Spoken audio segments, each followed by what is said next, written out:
할렐루야. 이 모든 일이 하나님께서 행하셨습니다. 아멘.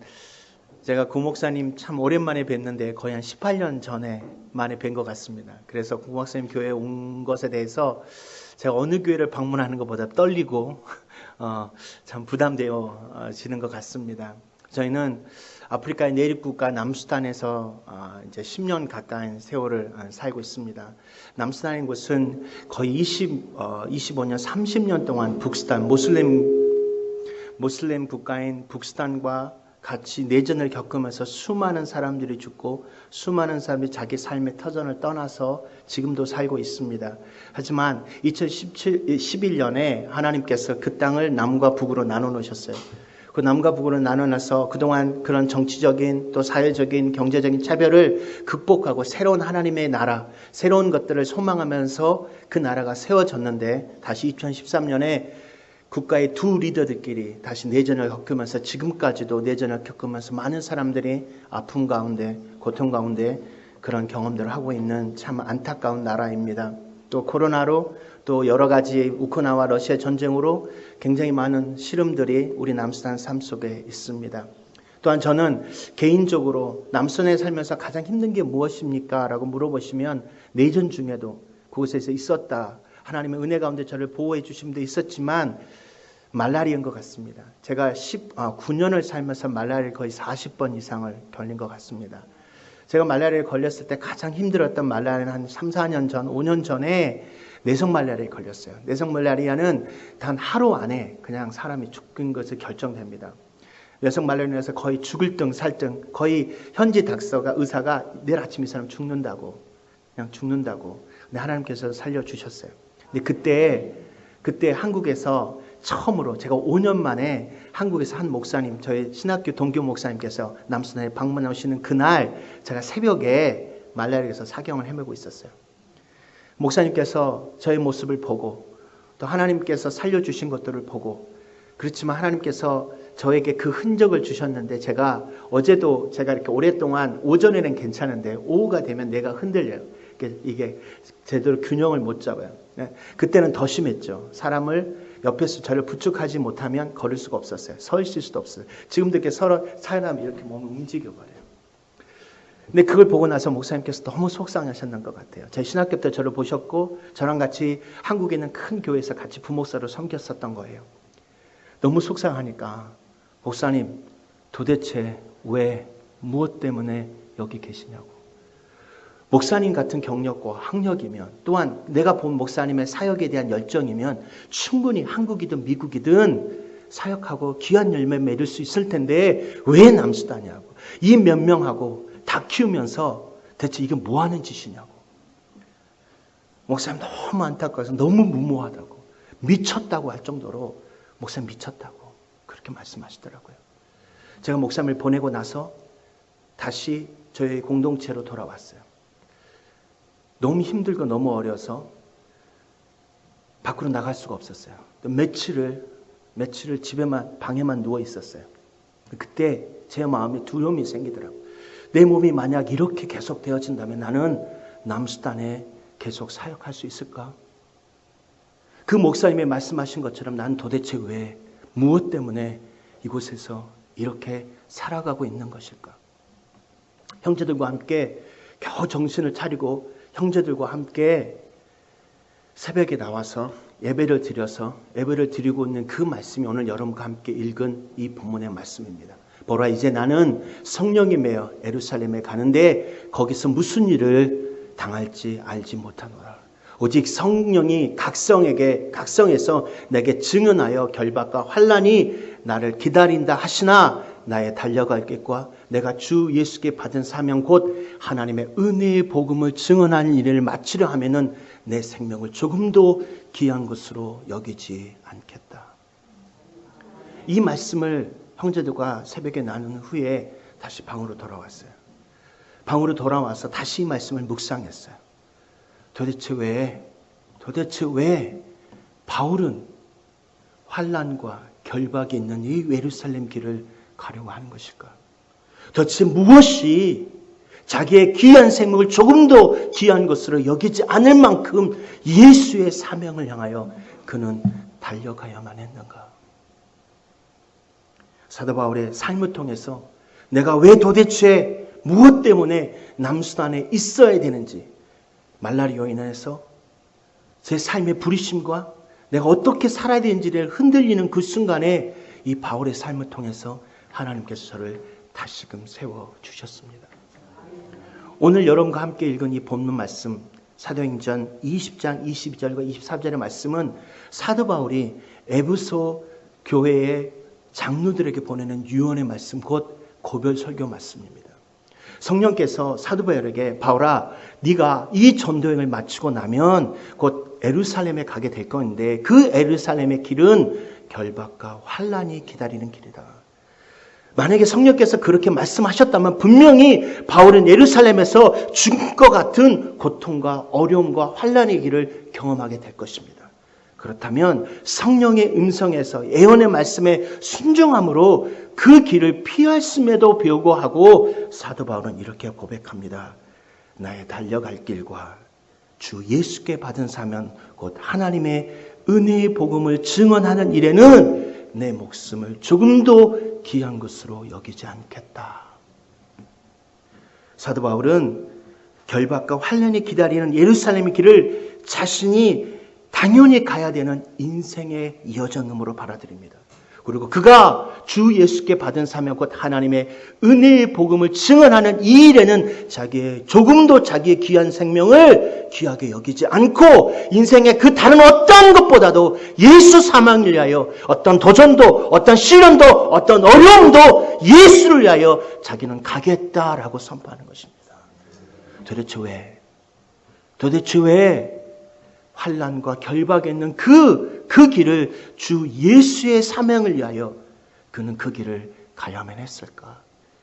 그것을 묵상하는 중에 하나님께서 가르쳐 주시는 첫 번째 이유는 예수님께서 그를 부르시는 예수의 복음을 위하여 부르신 이상 어떤 결박과 환난이 있을지라도 그 인생을 책임져 주시겠다는 확신이 그 삶 가운데 있었다는 것이에요. 확신. 그 인생을 책임져 주시겠다는 그 확신. 사도 바울이 고린도서 11장 23절 이후에 보면 그가 예수를 위하여 예수의 복음을 위하여 그가 경험했던 수많은 어려움들에서 이렇게 고백합니다. 그들은 예수의 일꾼이나 정신없는 일을 하거냐 나는 더 그리하다. 내가 수고를 넘치게도 하고 옥에 갇히기도 하고 더 많이 하고 매도 수없이 맞고 여러 번 죽을 뻔하였으니 유대인에게서 40에서 한 대를 감한 매를 5번 맞았다. 3번 태장에 맞고 1번 돌에 맞고 3번 파선하고 일주야를 바라 가운데 아무런 소망이 없는 가운데 보냈다. 그리고 강도 유업과 동족의 유업과 이방인의 유업과 신의 유업과 강의 유업과 바다의 유업과 그리고 여러 번 죽을 뻔하였으며 여러 번 수고하고 있으면 여러 번 자지 못하고 줄이며 목마르고 여러 번 굶고 헐벗었다. 왜요? 예수 때문에. 그런데 그가 그 삶에 대해서 이렇게 얘기합니다. 고린도서 15장 10절에 내가 모든 사도보다 더 많이 수고했다. 그러나 내가 나된 것은 내가 아니요 하나님의 은혜다라고 얘기하는 거야. 하나님의 은혜다. 많은 사람들이 물어봅니다. 왜 남수단입니까? 목사님 말씀한 대로 그렇게 가난하고 지금도 내전으로 하여 제대로 정말로 너무너무 어렵게 힘들게 사는 제 자랑이 아닙니다. 제가 9년을 삶에 있으면서 8년 동안 정교와 물 없이 살았어요. 산속에서 초가집 짓고. 저희 아들이 방학 때문에 왔거든요. 작년인가요? 저희 아들하고 제가 컨플릭이 생겨서 저희 아들이 막 소리를 지르면서 얘기해요. 왜 남수단이냐고. 내 인생을 왜 이렇게 불안하게 만드냐고. 엄마 아빠가 그 내전 속에서 날마다 힘들어하고 어려워할 때마다 나는 내 삶이 너무너무 불안했다고. 왜 남수단이냐고. 다른 선교사들 다른 곳에서 더 편하게 더 안전하게 사역할 수 있는데 왜 남수단이냐고. 제가 몸이 제대로 걷지를 못하게 한국에 치료받으러 갔을 때 제 어머니 교회에 갔어요. 어머니 교회에 가서 저의 모습을 보는 저희 어머니 친구 권사님들이 제 고향 목포말로 이렇게 왔다 목사님 뭐 땜시 남수 다니냐고. 아니 목사님 엄마가 그렇게 공부시켜가 영국 유학시키고 미국 유학시키고 그렇게 했으면 이렇게 살지 않아도 되지 않냐고. 뭐 땜시 거기 가서 그렇게 고생하고 이제 보라고 제대로 걷지 못하고 엄마 불쌍하지도 않냐고. 저렇게 울고 있는 엄마 불쌍하지도 않냐고. 근데요, 제 대답은요, 수많은 어려움과 죽을 고비를 넘기는 과정 속에서 저희 아내가 어제 집사님께 말씀한 것처럼 오늘 죽을지도 모르는 그 절박한 순간 속에서 남수단만큼 날마다 하나님을 본 바 만진 바 깊이 경험할 그곳은 없더라고요. 여러분 그 감격을 아십니까? 어느 날은 자다가요, 저희 숙소에요, 갑자기 잠이 안 와서 이제 화장실 가려고 불도 없죠. 랜턴을 켜는 순간 창문에서 수천 마리의 개미떼가 저희 집으로 들어와요. 그 개미가 모로모로라는 개미인데요, 독성이 너무 심해서 수천 마리가 하룻밤에 그 딱 저희 동물이든 뭘 물면 그냥 그대로 죽어요. 우리 양계장의 뿅아리들한테요, 그 개미가 들어와서요, 그 뿅아리들이 50마리가 그냥 한 번에 죽었어요. 어느 날이요, 저희가 산속에 나무하러 가거든요. 불대로 가는 나무를 하러 다니는데 나무하러 가다가 산속에서 벌집을 건드렸어요. 근데 벌집을 건드려서 그 벌집을 건드리는 순간 그 벌들이 전부 다 차 안으로 들어와 버렸어요. 트럭 차 안으로. 제 머리가 워낙 크잖아요. 벌집에 맞아가지고 이렇게 부었어요. 그럼 100% 죽는 거예요. 그 벌이 그냥 한 번, 두 마리 무는 게 아니라 그 별이 온통에 물었다고 생각해. 이렇게 팅팅 부어가지고요, 며칠을 열로 고열로 사경을 해본 적도 있어요. 남수단 방군 내전 있는 격구잖아요. 내전이 한참 시작되면요, 네트워크를 다 꺼버려요. 그럼 밤마다 총소리 있고요, 그 총소리 속에서 이쪽에서 저쪽에서 빙용소리가 들리고요, 불이 보여요. 그게 뭐예요? 지나가면서 전부 다 불태워버리는 거예요. 얼마나 불안하고 무서웠겠어요. 방군은요, 지리산 빨치산에 있는 공산군처럼 밤마다 내려와요. 밤마다 내려서 음식 약탈하고요, 소년병들 데려가고, 외국인들은 잡아다가 인질로 국가하고 딜하겠죠. 맨날 며칠을 그 방군 때문에 잠을 못 자고 방 안에서 숨어서 지내면서 그 지내왔던 그날에 어느 날 그 아침에요, 아침이 새벽이 돼서 문을 여는데요, 그 떠오르는 태양을 보면서요, 오늘 또 지켜주신 그 하나님의 은혜가 얼마나 크고 감사한지 아십니까? 매일매일 사건의 속에서 저녁에 일을 마치고 형제들과 함께 예배를 드리고 성경을 읽고 돌아가는 이쪽 저쪽 제대로 걷지 못하는 내 모습 속에서 오늘 또 지켜주신 그 하나님의 보호하심이, 내 인생을 책임져 주심이 얼마나 크고 감사한지. 말라리아 때도 마찬가지였어요. 저희 말라리아는 시블 말라리아라고 아주 심각한 말라리아, 거의 1단계, 2단계, 3단계, 4단계의 말라리아가 있는데요, 1단계 시작하면 감기약 먹고 약 먹으면 나아요. 근데 제가 걸린 거는 그냥 1단계에서 바로 5단계로 넘어가 버린 거예요. 이 이명이라고 하잖아요. 이 기가 아프면 이렇게 어지럽잖아요. 이게 아니라 그냥 지구가 완전히 팽이 돌듯이 도는 거예요. 모든 걸 다 토해냈어요. 똥물까지 태어나고 나서 나중에는요, 위에서 장에서 이게 피가 다 튀어나오더라고요. 그럼 결국은 죽는 거거든요. 그때 당시에 제가 마지막이라고 제 공동체의 대표, 한국에 있는 파송단체의 대표한테, 형님 제가 너무 힘들다고, 거의 혈소판 수치가 지금 다 떨어져서 죽게 생긴 상황이라고. 근데 제가 머릿속에 무슨 생각을 했냐면, 형님 혹시 남수단의 한빛부대에 군인들이 전쟁하다가 그런 피가 너무 흘려서 혈소판이나 이런 게 의학적으로는 안 맞아요. 근데 제 생각에 그랬어요. 혹시 응급으로 어떤 혈소판 수치를 이렇게 올릴 수 있는 약이 있으면 좀 구했으면 좋겠다고. 그래서 저희 목사님이 지금의 저희 파송교회 목사님께 부탁드려서 한국 육군참모총장한테 연락하셔서, 그 육군참모총장이 장로님이시거든요. 그 장로님이 우리 선교사, 남수단의 파송 선교사 살려야 된다고 부탁을 받고 한빛부대 부대장한테 연락을 했어요. 연락을 해서 육군참모총장 연락이니까 이 대령인 이 사람이 100% 순종하고 따라야 되잖아요. 어떻게 해요? 근데 한빛부대에는 자체 비행기와 헬리콥터가 없어요. 갑자기 명령 받으니까 예약되지 않으면 그 헬기나 비행기를 공급받을 수 없잖아요. 이거 할 수 없는 거예요. 근데 하나님께서요, 그 순간에 모든 것을 포기하는 그 순간에 저는 생명이 왔다 갔다 하는 그 순간에 수단 북쪽에서요, 남수단 북쪽에서 갑자기 응급 상황이 벌어져서 비행기가 뜬 거예요. 5분 만에 남수단에 있는 한빛부대 상공을 지나가고 있는 거예요. 5분, 10분 전에 응급으로 그 비행기를 내리게 해서 그 군의관을, 한빛부대 군의관을 데려다가 태워서 저가 있는 사경에 있는 그 숙소로 그 군의관을 보내주신 거예요. 근데요, 하나님께서 어떤 군의관을 보내주신지 아세요? 보통 의사 선생님들은, 한국 의사 선생님들 말라리아를 잘 몰라요. 그렇지 않습니까? 말라리아가 뭔지 몰라요. 한국은 코먼한 것이 아니기 때문에. 근데 한국에 요즘에요, 휴전선 부근에서 말라리아를 걸린 병사들이 발견되는 거예요. 그러면서 이 사람이 말라리아를 생각하고 말라리아 이 환자들을 치료하면서 한빛부대의 남수단 파병을 결정한 이유가 말라리아를 연구하고 싶었던 거예요. 그래서 이미 이 사람이 한국에서부터 또 남수단에서 말라리아에 걸린 병사들을 치료해보고 준비된 사람으로서 하나님께서 그 사람을 보내주신 거예요. 혈액 검사 안 하고요. 저를 딱 보는 순간 어떤 말라리아와 어떤 치료를 써야 되는지 딱 준비해가지고 피까지 다, 말라리아, 남수단은 피를 혈연할 수 없어요. 거의 에이즈와 간염이 너무 심하기 때문에. 한국에서 가져온 혈장, 피, 다 아이스박스에 채워서 저를 그 다음날 살려주신 거예요. 저희 목사님께 전화하면서, 목사님, 하나님 겨우 정신을 들고 목사님께 전화하면서 우리 파송교회 목사님께서 얘기하시더라고요.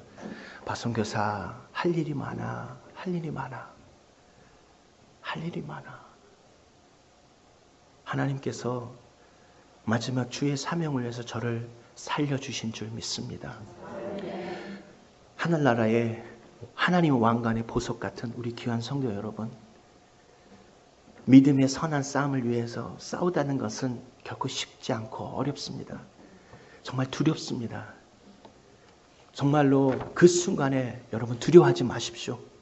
염려하지 마십시오.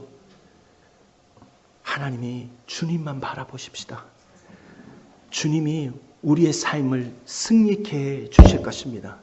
왜냐하면 여러분이 어떤 상황과 환경 속에서 고난 가운데 있을지라도 묵묵히 주님을 향하여 나아가는 그 순간순간마다 여러분의 인생을 책임져 주실 줄 믿습니다. 두 번째로, 사도 바울은 왜, 무엇 때문에 결박과 환난이 있는 그 길을 가야만 했을까? 그것은 사도 예수께서 자신을 예수의 사명을 위해 완수하게 부르신 이상 자기의 헌신과 희생을 통해서 새로운 역사가 이루어짐을 믿었기 때문입니다. 그 희생과 그 삶의 고통과 그 고난을 헛되게 하지 아니하고 분명히 그 삶의 헌신과 고난을 통해서 새로운 역사를 만들어 주실 거라고 하는 확신이 그 삶 가운데 있었다는 것입니다. 이사야서 43장 19절에 보라, 내가 새 일을 행하리니 너희는 알지 못하느냐, 내가 반드시 광야의 길과 사막의 강을 내리라 라고 말씀하세요. 여러분, 광야와 사막 어떻습니까? 우리 어제 한 집사님하고 식사했는데 세네갈 갔다 오셨다고 했잖아요. 근데 권사님, 집사님께 그러시더라고요. 너무 더웠어요. 너무 더웠어요. 그 세네갈이 다 사막 기후잖아요. 근데 그 사막에다가 일을 하고, 그 사막 40도, 50도, 제가 북수단에 있었는데요. 50도라는 그 경험을 어떤지 아십니까? 한국에 가시면 여러분 그 불가막 들어가 보셨어요? 불가막 딱 무는 순간 그 뜨거운 그 열기가 있지 않습니까? 근데 그 열기가 사하라 사막, 북수단 이쪽 전체가 그 열기예요. 40도, 50도 넘어가면. 지금 남수단도 한참 드라이 시즌 되면 거의 45도, 50도예요. 저희가 양계장 지을 때 한국에서 그 전자저울을 가지고 왔는데요. 전자운동계. 이게 50도 넘어가면 새카맣게 돼버리더라고요. 그냥 매일 50도가 넘으니까 매일 새카맣게 돼버리는 거예요. 근데 그곳에서 곡괭이를 가지고, 삽을 가지고 일을 한다? 이건 무모한 것이죠. 미친 거죠. 남수단에서요, 저 형제들과 함께 저희 아까쯤에 보셨던 위성사진을 봤던 그 농장이요. 제일 처음부터 그런 농장이 아니에요. 부시였어요. 정글이었어요. 빽빽한 나무들이 있는 아니면 풀숲이었어요. 근데 그거를 트랙터가 있는 것도 아니고요. 장비가 있는 것도 아니고 불을 질러서 화전을 해서 손으로 괭이로 도끼로 다 그 나무들을 뽑아내고 그렇게 만든 거예요. 그러니 말라리아를 걸릴 수밖에 없죠. 그렇게 고통스러울 수밖에 없죠. 저희 남수단에 있는 친구들이요. 그렇게 일 안 해요. 너무 더우니까 아침 일찍 한 2시간 하고 하루 종일 놀아요. 망고나무 밑에서. 그런데 하루 종일 저희 일해요. 미친 거죠. 무모한 거죠. 뭐하러 그렇게 일할 필요가 뭐가 있냐는 거죠. 왜? 가만히 있으면 전쟁 나면 유엔에서 NGO에서 물건 다 갖다 주고 먹을 거 다 갖다 주는데 뭐하러 그런 일을 하냐는 거죠. 무모한 거죠. 한 권사님이 저의 모습을 보면서 한국에서 너무 무모하다고, 미쳤다고, 그 목사님께서 저에게도 너무 무모하다고 제가 그 얘기 드렸어요. 130년 전에 여러분의 고향 땅 조선 땅에도요. 청일전쟁이 있었고요. 러인전쟁이 있었고 종합혁명이 있어서 온 한반도가 전쟁밭이었어요.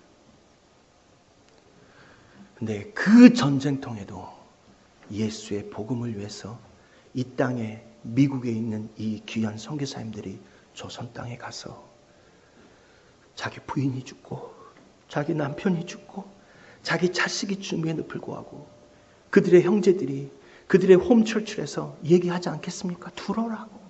두려라고. 왜 그런 무모한 짓을 하냐고. 왜 그렇게 사냐고 하지 않겠습니까? 하지만 그들은 주님의 그 사명을 위해서 조선 땅에 그 복음의 씨앗을 뿌렸기에 우리에게 이 복음의 확신, 은혜가 있지 않겠습니까? 저는 확신합니다. 하나님께서 정말 무모하게 저희를 통해서 강화의 길과 사막의 강을 내심으로 말미암아 수많은 남수단에 있는 많은 사람들이 아니면 이 교회 안에 목사님을 통해서 세네갈을 가고 이를 가면서 대체 왜 목사님 왜 그런 데 가십니까? 아니 권사 집사 왜가 지금 하루에 돈을 얼마나 손해보는데 이 무모한 사람아 할 수 있겠지만 이 무모한 삶을 통해서 그 아프리카에 있는 수많은 영혼들이 소망의 길을 걷고 생명의 강에서 흘러나오는 생명의 혜택을 경험할 줄 믿습니다. 저는요 나름대로요 도시남입니다. 이렇게 생긴 건 참 시골에서 살게 생겼는데 저는 본인 푸세식 가정식이 아니라 저는 아파트에서 태어난 사람이에요. 저는 농사의 농자도 모르는 사람이에요. 목사님은 학자처럼 보이시잖아요. 저는 생긴 것은 생긴 건 학자처럼 보이는데 전혀 생긴 것은 농사꾼처럼 생겼는데 나름대로는 배운 사람이에요. 저도 유학파예요. 나름대로 유학파예요.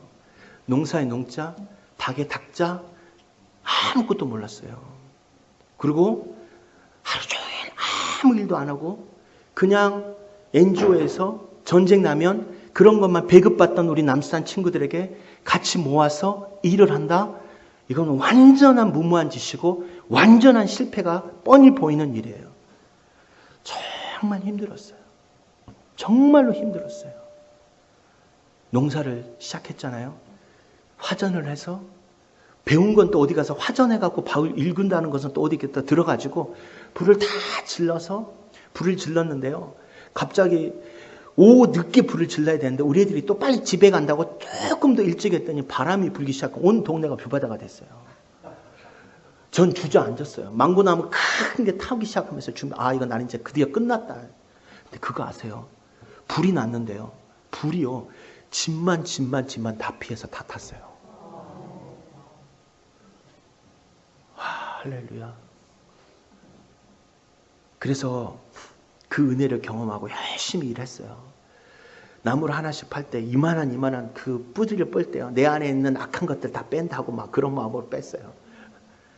그래서 농사를 지었어요. 난 농사 지면 다 씨 뿌리면 난 줄 알았어요. 옥선 심으면 그대로 훅 자란 줄 알았어요. 아, 주여. 자랐어요. 근데 뭐예요? 병충해는 제가 뭘 농사를 쳐봤다고 병충해를 알겠어요. 옥수수들 다 파먹는 거예요. 근데 이 동네는 약을 못 구해요. 그냥 그렇게 사는 거예요.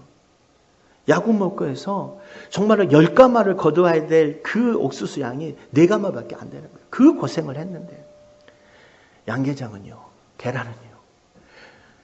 저희는 양계장을 지을 때 여기는 하도에 홈디파, 로스 가서 다 나무 갖고 오잖아요.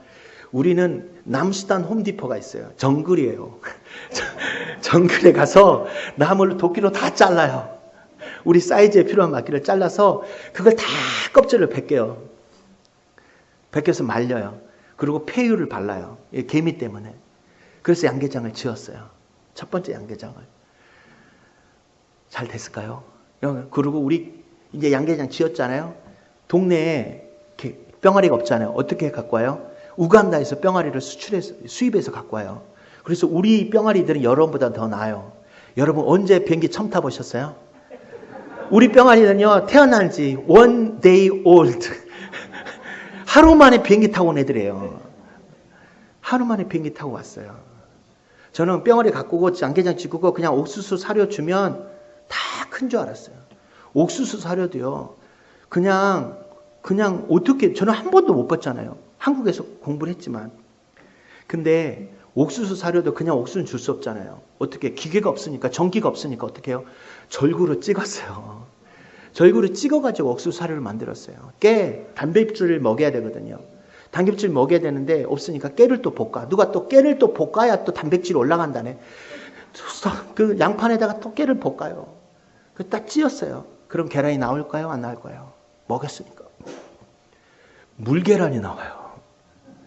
계란에 껍질이 없이 그냥 계란 노른자만 나와요. 왜요? 계란을 껍질을 만들려면 조개가루를 먹여야 돼요.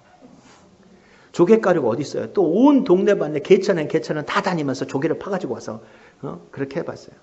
안 돼요. 실패했어요. 공동체요? 세상에 이런 무식하고 이런 배움없는 것들이 있나? 그렇게 사랑하고 그렇게 은혜를 베풀어도요, 배신하고 도망가 버리고요, 가져가 버리고요. 아무리 안 돼요. 너무 지치고 힘들었어요. 근데요, 어느 순간 여러분 그거 아세요? 남수산이요. 남수산 선교사들이 왔다 그러면요, 케냐의 어떤 오지, 우간다 어떤 오지, 이디오피아의 어떤 오지의 선교사들도 남수산에서 왔다 하면 선교사들 다 머리 꿇어요. 존경합니다. 다 그래요. 근데 그것은 뭐냐면, 남수단에서요, 이런 생각을 해봤어요. 남수단에서 농사의 농자도 모르는 사람이, 양계의 양계도 모르는 사람이, 공동체가 전혀 안 되는 그 남수단 아이들이 공동체가 되고 양계가 되고 농사가 되고 새로운 자립 공동체를 만들 수 있다면 아프리카 남수단보다 어려운 것은 없거든요. 그럼 다 가능하단 거 아니겠어요? 이게 하나님의 모략이고 저 같은 사람을 남수단에 보낸 이유였어요. 여러분, 지금은 어떤 일이 벌어진지 아세요? 지금 사진에 보셨잖아요. 우리 공동체 꽃밭이잖아요. 제 닉네임이 문익점이 아니고 박입점이에요. 그 꽃들을 다 몰래 가져가지고 가방에 숨겨가지고 이만큼을 뿌려서 5년 만에 온 공동체가 꽃밭이 됐어요. 남수단에 이렇게 꽃밭인 공동체 지역에 한 곳도 없어요. 꽃인 데가 없어요. 우리 형제들이요, 그렇게 어렵고 힘든 가운데 양계를 포기하지 않고 했더니 어떤 일이 벌어진지 아세요? 올해부터요, 저희 형제들 40명 형제들의 모든 샐러리가 다 우리 양계 계란 판 돈으로 해결되고요, 운영비가 해결되고요, 사료값이 됐어요. 저희가 올해 흑자단원이 됐어요. 할렐루야. 근데요, 이게 쉬운지 아세요? 계란이 안 나와요. 안 나온다 그랬잖아요. 근데 하나는 어느 순간에는 계란이 나오는데요, 아무리 해도 안 나오니까, 옛날 제가 허준 드라마에 보니까 피를 짜서 먹이더라고, 사람 살리는 게. 그게 좀 괜찮겠다 해가지고 동네에 지나가는데 소를 잡아가지고 피가 헝건히 버리는 거예요. 이 피를 사다가 끓여가지고 선주를 만들어서 계란을 우리 닭들에게 주기 시작했어요. 어떻게 됐어요? 계란이 나오기 시작하는 거예요. 할렐루야. 왜냐하면 우리가는요, 현지에서 쓰기 위해서 웬만하면 수입을 하냐. 수입을 해도 PC나 쉘이나 지금은 콩 같은 거 다 수입해요. 근데 그때는 정말 어려웠어요. 근데 그걸 알고 나서 그렇게 하면서 계란이 올리기 시작했어요. 할렐루야. 그래서 계란 막 생산난 날 저희 아내랑 저랑요 계란을 10개씩 먹었어요. 저희 계란은요 무섭게 여기지 마세요. 완전 오가닉이에요. fully organic. 첨가제 하나도 안 넣고요. 백신도 안 하고요. 항생제도 안 먹여요. 그리고 케이지 프리예요. 애들이요 그 닭장 안에서 프리하게 놀 뿐만 아니라 옆에 보시면 놀이터가 있어요. 나무 다 심어놨어요. 그 그늘에서 하루 종일 돌아가면서 지렁이 잡아먹고 흙 먹고 다 그래요. 스트레스 받어요. 여기 그 정도 되면 엄청 비싸잖아요. 근데 계란이 잘 나오는데 그래다 모링가 먹이죠. 마 먹이죠. 꿀짠 거 남은 거 찌꺼기 먹이죠. 진저 먹이죠. 효소, 맹고 효소. 들어봤나 맹고 효소. 고추 나오면서 고추를 효소 만들어서 고추까지 먹어요. 아플 때 감기 걸리면. 그 계란이 얼마나 좋겠어요. 근데 문제는 안 팔기 시작한 거예요. 너무 많이 나오니까 계란이 계속 싸워요. 근데 우리 어느 날 하나님께서 하나님 우리 형제들에게 이 계란 판매를 통해서 기적을 인해서 하나님이 하신 걸 보여주게 해주십시오. 어느 날 저희 우리 마을에서 무슨 행사가 열려가지고요. 제가 길게는 얘기하지 못하지만 그 계란 남은 150판을 하루아침에 다 팔아버렸어요. 그리고 나서 그 계란을 그 사람들이 거기서 먹는 게 아니라 다 집에 갖고 간 거예요. 집에 갖고 가서 가족들에게 나눠주고 친지들한테 나눠주면서 이 계란은 어디서 났냐고. 아, 저 마르디에서 났다고. 그 한국 사람이 이렇게 양계장 하고 있다고. 전화가 오기 시작해요. 혹시 계란 살 수 있냐고. 왜냐하면 우간다 계란 한 달 넘은 그 썩은 계란 먹고 있었거든요. 이 프레시한 걸 먹으니까 어떡하겠어요. 없어서 못 팔아요. 계란이 안 나와서 엉덩이를 짜서 계란을 쭉 뽑아내고 싶어요. 할렐루야. 할렐루야. 우리 공동체들이요. 우리 공동체들이 그렇게 사고치고 그렇게 어렵잖아요. 어느 순간 하나님의 은혜를 제가 제와 함께 나누면서 제가 초창기 때 그랬어요. 수많은 사람들이 우리 공동체에서 우리의 사역들을 보게 될 것이다. 지금은요. 사역 보셨잖아요. 우간다에도 이집트에도 모슬렘에서 기독교를 회심한 그 회심자를 위한 훈련 양계센터를 짓고 있어요.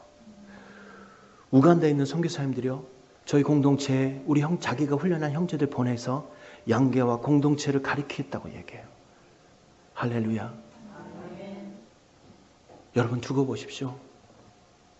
저희 남수단 부족하고 힘들고 어려운 곳이지만 우리 형제들 통해서 우리 형제들의 희생을 통해서 수많은 사람들이 광야와 사막 같은 그 땅에 생명의 강을 열고 소망의 길을 여는 놀라운 역사가 일어날 줄 믿습니다.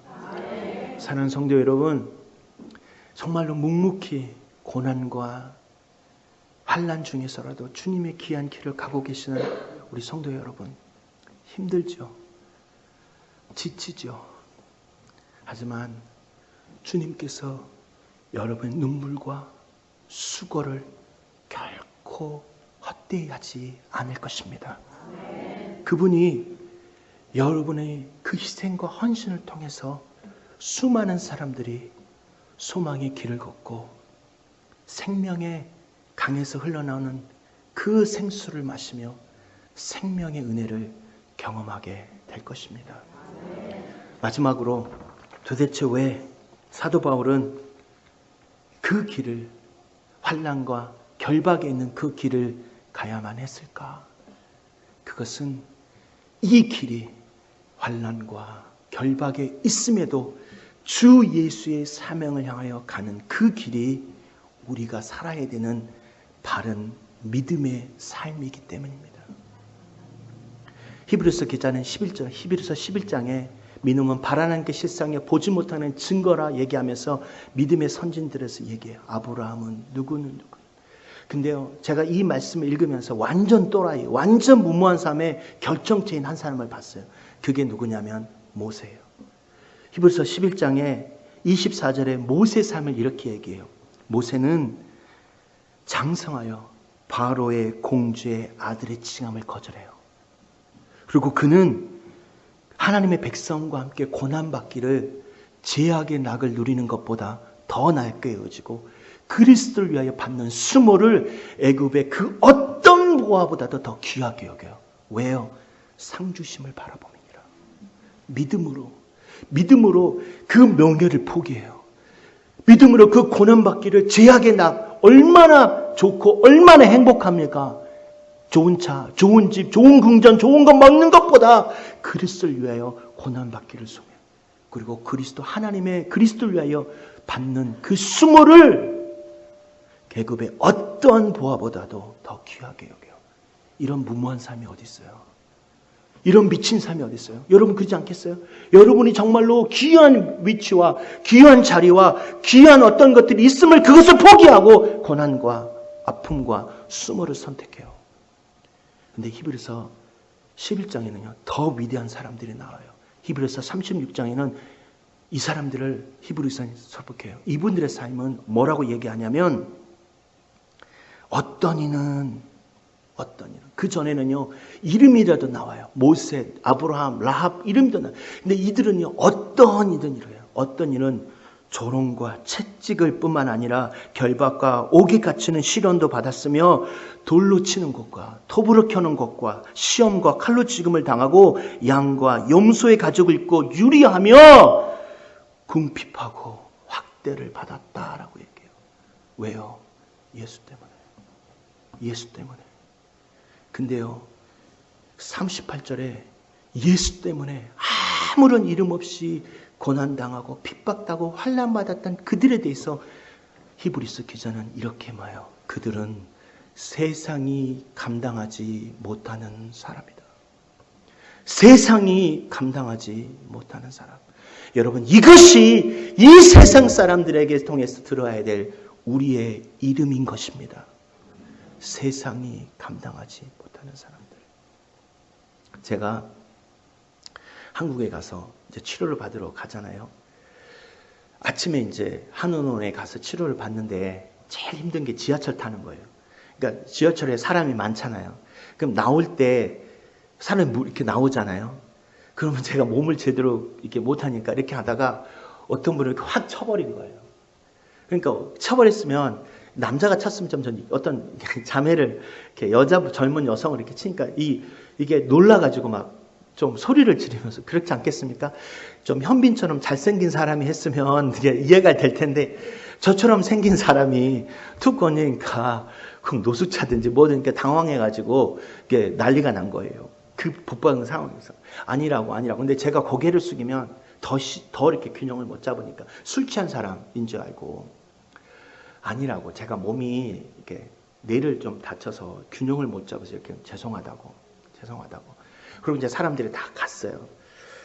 그런데 너무 마음이 어려운 거예요. 또 걷기가 힘들고 그래서 어지럽고 해서 그 지하철 뒤에 앉았어요. 의자에. 앉았는데 이제 별의별 생각이 다 나는 거죠. 근데 그때 하나님께서 저를 선교사로 부르셨던 그 장면을 생각나게 해주셨어요. 제가 대학교 다닐 마지막 졸업하고 조교로 있을 때 영국을 유학을 준비하고 있었거든요. 영국 유학을 준비하고 있었는데 그때 어느 한 선교단체에 수련회를 참석했어요. 수련회를 참석해서 너무나 큰 은혜를 받았어요. 은혜를 받고 은혜 받고 열심히 또 공부해서 영국 유학 준비해야 되겠다고 생각하는데 마지막 날 그때 한 선교사님이 여기 있는 수천 명이 있는 청년들에게 대학생들에게 마지막 인생에 주를 위하여 풀타임으로 일할 사람 열방의 민족을 향하여 갈 사람들 일어나라고. 여러분 그때 절대 그 게임에 빠지시면 안 됩니다. 우리 두 딸들 절대 조심해야 돼. 근데 저도 그때는 이미 저는 뭐 나중에 교수가 돼서 선교 일하고 이렇게 감당하면 되겠지라고 생각하고 안 일어났어요. 근데 어떤 친구도 일어나 다 눈 뜨고 쳐다보고 있었어요. 근데 그날이요. 근데 어느 누가요. 제 목덜미 이렇게 끌어올리는 걸 내가 경험했어요. 저도 모르고 일어났어요. 일어났는데 정말 하늘이 열리고요. 하나님께서 저에게 이렇게 말씀하십니다. 45개 인구 중에 너와 함께 열방과 민족을 향한 영혼을 살리는 일을 나와 함께 않겠냐고. 근데 제가 어떤 마음이 들었냐면 하나님 제가 무엇이간데 하나님이 태초부터 계획하신 이 구원의 사명을 저를 불러주시냐고. 그 하나님의 음성과 그 평화로운 그 하나님의 음성, 그 상황을 절대 이길 수 없었어요. 그리고 제가 결정했어요. 내가 어떠한 곳이든지 주를 위하여 그 길을 가겠습니다. 돌아왔어요. 돌아와서 어머니한테 갔어요. 목포에 있는 우리 어머니한테. 어머니한테 그 얘기를 했어요. 어머니, 내가 너무 은혜를 받았고 내가 주를 위하여 선교사로 내 삶을 드리겠다고. 어머니가 기가 막히죠. 멀쩡한 아들이 갑자기 유학을 준비하고 온 아들이 멀쩡히 갑자기 선교사가 된다니까. 저희 어머니 아버님이 치맛바람과 바지바람이 참 세신 분이에요. 저 아들을 교수시키려고 벌써 저희 학과장님부터 시작해 저희 교수님들 다 저희 동네에 모셔다가 막 여행 다 보내고 호텔에 다 하면서 정말 잘 로비를 하셨어요. 그래서 우리 학과장 교수님이 우리 박조교 영국 가서 유학하고 하겠다 하면 내 자리 주겠다고. 내 정년퇴직에 맞춰서. 다 그런 라인이 있어요. 다 약정 받고 왔어요. 얼마나 기대감이 있었겠어요. 그것이 그분들의 돈 벌고 사는 목적이고 이유이지 않겠습니까? 근데 어머니한테 그랬어요. 근데 제가 어머니한테 그랬어요. 어머니, 주님 나라 가셨을 때 예수님께서 임권사 뭐하고 왔냐고 물어보시면 뭐라고 대답하시겠냐고. 뭐라고 대답하시겠냐고. 주님, 하나님께서 우리 아들에게 축복하셔서 공부할 수 있게 해주시고 지혜 주셔서 학위 마치고 한국에 와서 교수가 돼서 교회에서 장로로 잘 섬기고 믿음의 유산을 섬길 수 있게 해주셔서 너무 감사하다고 얘기하시겠냐고. 우리 어머니가 답을 못 하시더라고요. 하지만 우리 어머니가 그 저의 길을 허락해 주셨어요. 근데 그 허락의 대가는요, 이 아들이요 말라리아에 걸려서 사경을 해먹고 있으면요, 저희 어머니가 식당 하시거든요. 76되신 이 할머니가 그 음식 냄새를 맡으시면서도요 3일을 금식해요. 이게 한두 번이 아니에요. 어머니, 저희 아내가 전쟁이 나서 지금 어떻게 할지를 몰라요. 밤에 며칠을 우리가 잠을 못 자고 기도하고 있어요. 금식하고요. 새벽 3시 반 일어나셔서 제일 먼저 새벽 기도 가세요. 2시간, 3시간을 기도하고 시장 보러 가세요. 그리고 75 되신 분이 얼마나 몸이 힘들겠어요. 집에 안 가요. 또 다시 기도하러 가세요. 어느 날 우리 어머니가 도시락 배달도 하시거든요. 차를 타고 가다가 신호등에서 멈췄어요. 신호등에서 멈췄는데 밖을 보니까 구름 하나가 이렇게 지나가더란 거예요. 그래서 지나가는 구름을 보면서 구름아, 구름아 너는 좋겠다. 우리 아들이 있는 남수단을 보면서 우리 아들 볼 수 있어서 좋겠다. 구름아, 구름아 너는 좋겠다. 우리 손자들이 있는 케냐에 있는 그 학교에서 우리 손자 볼 수 있어서 좋겠다. 근데 우리 어머니가요, 한 권사님한테 제가 몸을 제대로 못 가리는 모습을 보면서 그 얘기 하셨더라고요. 권사님 해도 선교사 엄마는 하지 마라. 선교사 엄마는 하지 마라.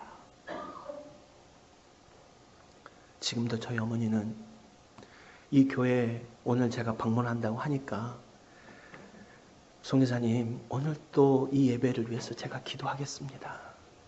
믿음의 아름다운 동력을 지금도 저와 함께 하고 계시는 겁니다. 제가 이 생각을 하고 이제 걸어가는데요. 제 입에서 한 찬양이 흘러나와요. 이 찬양이 뭐냐면, 제가 하나님이 기적적으로 저를 살려주시고 한국에서 오신 목사님 때문에 제가 제대로 있을 수 없어서 그분한테 마리디 있는 공동체로 제 비행기 타고 갔어요. 아내가 남편이 사경을 헤맨다고 하고 얼마나 두려웠겠어요. 연락도 없죠. 그 밤을 혼자 보낼 수가 없었겠죠. 근데 남편이 이제 살아났다고 하니까 왔는데 비행기에 내린 남편을 보는데요. 멀쩡하게 갔던 남편이 다시 마르디에 저희 사는 데로 왔는데 파일럿의 부축을 받으면 걸을 수 없는 자가 돼버린 거예요. 후유증 때문에. 얼마나 놀랐겠어요. 근데 저희 아내가 저를 붙잡고 저희 숙소로, 저희 집으로 방에 들어가서 여보 누워 힘들었지 않은데 저희 아내가 그러는 거예요. 여보 내가 당신 아파가지고 그날 죽을 수 있을 거라고, 의사가 죽을 거라고 했는데 내가 너무너무 힘들어서 기도하고 있는데 그때 나를 붙들었던 찬양이 있어. 붙들었던 찬양이 있어. 한번 들어볼래? 그 찬양이요. 주만 섬기리 가장 낮은 자리에서 주만 높이리 내 생명 다하여 나의 삶에 예수의 흔적이 있으니 나는 오직 주님만 자랑하리라 주만 섬기리 가장 낮은 자리에서 주만 높이리 내 생명 다하여 어린 양 찬양하리 내 평생 그 하나로 충분해요 어린 양 찬양하리 내가 주의 임재 안에서 제가 이 찬양을 이렇게 걸으면서요 이런 마음이 드는 거예요. 주님, 제가 처음 주님을 만났을 때 너무너무 감격스럽고 주님의 그 부르심에 너무 감격스러워서 내가 당신께 내 인생도 내 미래도 내 모든 것을 드린다고 했는데 주님이 아신 것처럼 제가 말라리아에 걸려서 이들을 저렇게 제대로 걷지 못하게 되었습니다. 주님께서 고쳐주시겠지만 주님이 고쳐주신지 않는다 할지라도 나를 부르신 그 주님의 사명을 포기하지 않을 것입니다. 주님, 내가 무엇이 간데 내가 이렇게 걸을 때마다 나를 지켜주시고 나를 책임져 주신 그 주님을 경험케 해주시니 무한 영광합니다. 주님, 저는 주님을 정말로 온 마음 다해 섬기고 싶습니다. 아무도 나를 알아주지 않는다 할지라도 예수님 그 한 분만으로 만족하며 주님의 길을 가겠습니다. 사랑하는 성도 여러분, 정말로 하늘나라 하나님의 왕관의 보석 같은 귀한 성도 여러분, 사도 바울이 에베소 장로들에게 향해 외치는 이 마지막 유언의 말씀, 사도행전 20장 23절과 24절의 말씀, 오직 성령이 각성해서 내게 증언하여 결박과 환난이 나를 기다린다 하시나 나의 달려갈 길과 주 예수께 받은 사명 곧 하나님 은혜의 복음을 증언하는 일에는 내 목숨을 조금도 귀한 것으로 여기지 아니하노라. 이 말씀이 오늘 저와 여러분에게 주시는 하나님의 말씀임을 믿기를 주님의 이름으로 축원합니다. 사랑하는 성도 여러분, 우리 이제 더 이상 좋은 집, 좋은 차, 부귀영화의 삶을 추구하지 말고 남이 가려 하지 않는 것, 남이 하지 않는 이 일에 이것이 여러분에게 주시는 주님의 소망이임을 알고 우리 함께 사망의 소망의 길을 만들고 생명의 강을 만들어 수많은 사람들이 생명의 은혜를 누리는 일에 그 길에 함께 나아가십시다. 이것이 우리가 살아야 될 믿음의 삶이요 소망이며 사명인 것입니다. 하나님, 여러분에게 그 귀한 주의 은혜가 있을 줄 믿습니다. 나이와 많고 적음이 아니라 마지막 소망, 사도 바울이 디모데 후서에서 고백하는 것처럼 내가 선한 싸움을 싸우고 나아가 달려갈 길을 마치고 믿음을 지켰으니 이제후로는 내게 나를 위하여 예비된 그 의의 면류관을 바라보며 의로우신 재판장 주님이 나에게 주실 것이며 그것을 소망하고 사모하는 자들에게 주실 그 상급을 바라보며 살아가는 믿음이 아름다운 성도들 되시기를 주님의 이름으로 축원하겠습니다. 아멘. 기도하겠습니다.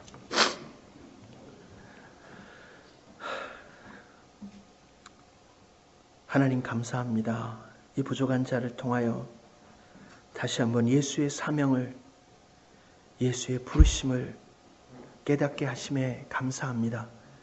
날마다 우리가 주님의 소망, 하나님의 상급을 바라보며 무모한 미친 이 삶을 결정하게 하여 주옵소서. 부귀영화의 삶이 아니라 좋은 옷을 입고 좋은 차를 타고 좋은 집에 살고 내가 누리고자 하는 그것을 누리는 것이 인생의 목표가 아니고 내가 다루는 소망이 아니라 예수 위에 사는 것, 결박과 환난과 조롱과 핍박이 있을지라도 주를 위하여 주님의 상급을 위하여 살아가는 그 삶 살기를 결정하며 나아갑니다. 주여 은혜를 부어 주옵소서. 성령님 은혜를 부어 주옵소서. 주님 감사하며 예수님 이름으로 기도했습니다.